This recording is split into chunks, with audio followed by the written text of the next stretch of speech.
So if you're a web developer, you've probably spent the last couple of years playing with all sorts of AI tools. And if you've walked away feeling, well, kind of underwhelmed, you're not alone.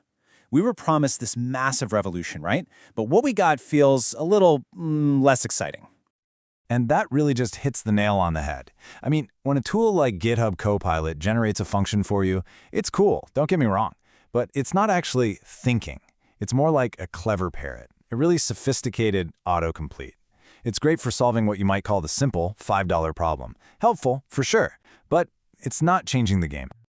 But what if you could go way beyond that? What if you could give an AI a really high-level goal? Something like build out a secure user authentication flow with Next.js and hook it up to our existing database, and then you just kick back and watch it get to work? Well, that is the promise of Agentic AI.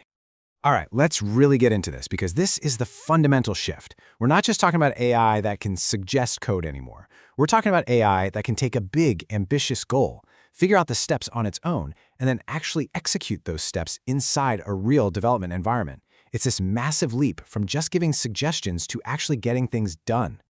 In this slide, it breaks it down perfectly. An AI system like Copilot, it's that passive tool, the clever parrot on your shoulder. But an AI agent, that's the robot sitting in the chair right next to you. It's not just suggesting little snippets of code, it is actively carrying out tasks to hit a deadline. It's a whole different ballgame. So what's the magic behind all this? Well, it's the evolution from large language models, or LLMs, to what people are now calling large action models, LAMs. See, LLMs are amazing at generating text and code, but they're passive. LAMs, on the other hand, can actually close the loop. They can observe a system, plan what they need to do, act on that plan, and, this is the key, reflect on the results to get better. That's what lets them go from just writing stuff to taking real autonomous action. Okay, so that's the theory. But where is this tech actually being used today? Let's look at how Agentic AI is making its way into the real world, taking developers all the way from a simple prompt to a finished pull request. As of right now, we're seeing 3 big use cases where these agentic systems are just absolutely crushing it. First, implementing a whole feature from the initial idea all the way to a pull request. Second, taking on the painful task of refactoring old, messy legacy code. And third, automatically generating all that complex infrastructure as code for the cloud. So let's walk through it. An agent can literally grab a Jira ticket, but instead of you having to read it, the agent plans its attack by analyzing the code base. It uses tools to create new files, writes the code it needs, and then, and this is a huge deal, it actually verifies its own work. It runs the tests, and if they fail, it debugs them itself until they pass.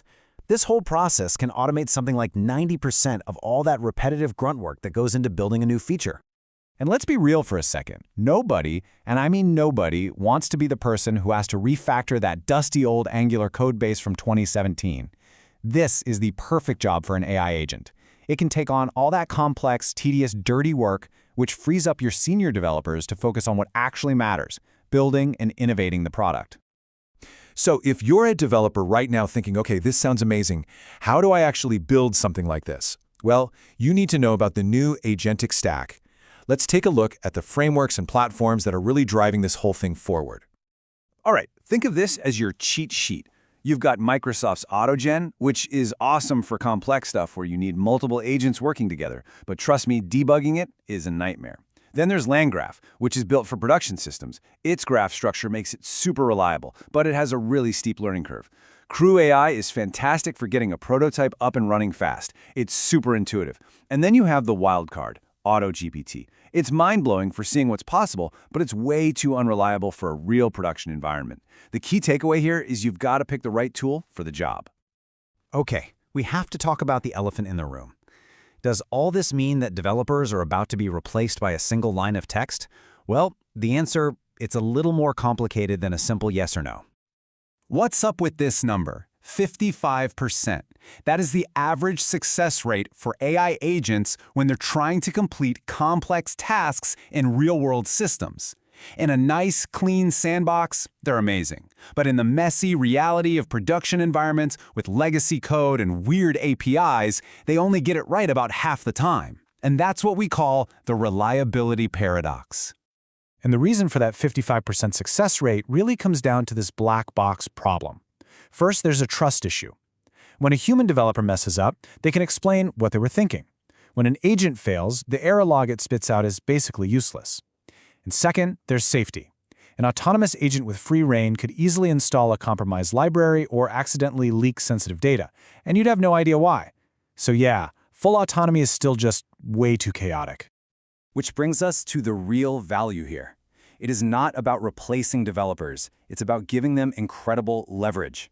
The new workflow looks something like this. Agents handle the 80% of mundane tasks, the boilerplate, the code formatting, the basic unit tests, and that frees up us humans to focus on the 20% that actually matters. The high-level architecture, the creative problem solving, the stuff that actually makes a product great. So if you're not being replaced, then what does your job actually look like in the future? Well, it's about shifting your mindset from being a maker to being a manager. This is the new reality, and it's a huge mental shift. Your computer isn't just a tool anymore. It's not a clipboard for your code. It is now a teammate, a really powerful, really fast, and yeah, sometimes kind of volatile partner in the development process.